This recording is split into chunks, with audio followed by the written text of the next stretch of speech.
ଏବେ ଜମିପଟାରେ କେମିତି ଆପଣଙ୍କ ନାମ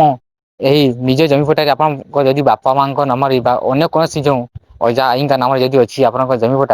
ତ କେମିତି ଆପଣଙ୍କ ନାମରେ କରିବେ ମାତ୍ର ଘରେ ବସି ଓ 2 ଦିନ ମଧ୍ୟରେ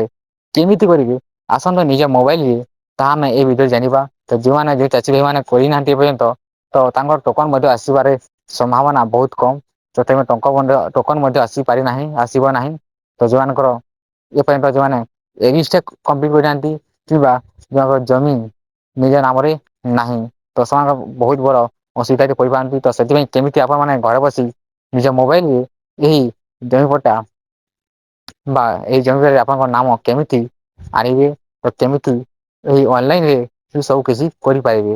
ତ ଚାଲନ୍ତୁ ମାନେ ଜାଣିବା ଆଜି କେମିତି ଏହି ଜମିପଟା ଆପଣଙ୍କ ନାମରେ ହିଁ କରିବେ ତାହା ଆମେ ଜାଣିଦେବା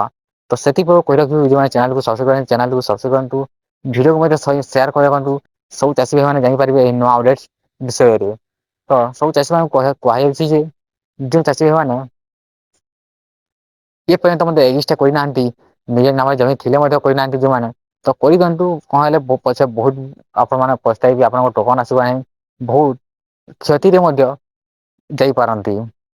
ତ ସେଥିପାଇଁ ସବୁ ଚାଷୀ ଭାଇ ମାନେ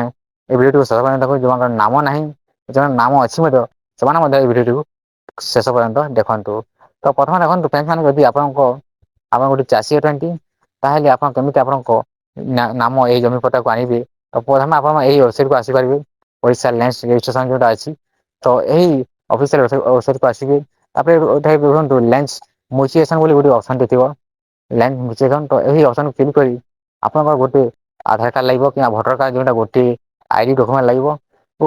ଆପଣଙ୍କର ଯୋଉ ପଟା ଅଛି ତ ସେ ପଟାର ନକ୍ସା ଲାଗିବ ତ ନକ୍ସା ହିଁ ବହୁତ ଗୁରୁତ୍ୱପୂର୍ଣ୍ଣ ତାପରେ ଆପଣମାନେ ଏହି ଲ୍ୟାଣ୍ଡ ମିଶନ କରି ଆପଣମାନେ ଆବେଦନ କରିପାରିବେ ତ ସବୁ କିଛି ବହୁତ ସହଜ ଭାବରେ ଅଛି ଆପଣ ଏହି ସାଇଟକୁ ଆସନ୍ତୁ ଓ ଆବେଦନ କରନ୍ତୁ ଓ ଆପଣଙ୍କ ନାମ ନିଜ ନାମରେ ଯୋଉ ଜମି ପଟା ଅଛି ଆପଣଙ୍କ ନିଜ ନାମରେ ହିଁ କରିଦିଅନ୍ତୁ ତ ବହୁତ ସହଜ ଅଟେ ତ କରିଦିଅନ୍ତୁ ଏବେ ହିଁ କରିଦିଅନ୍ତୁ ଆପଣମାନେ ସବୁ କିଛି ଜାଣିପାରିବେ ଆପଣମାନେ ସବୁ କିଛି ଆଗକୁ ସୁବିଧା କରିପାରିବେ ଓ ଅସୁବିଧା ମଧ୍ୟ ପଡିପାରିବେ ନାହିଁ ତ ଆଜି ପାଇଁ ଏତିକି ରହୁଛି ଜୟ ହିନ୍ଦ।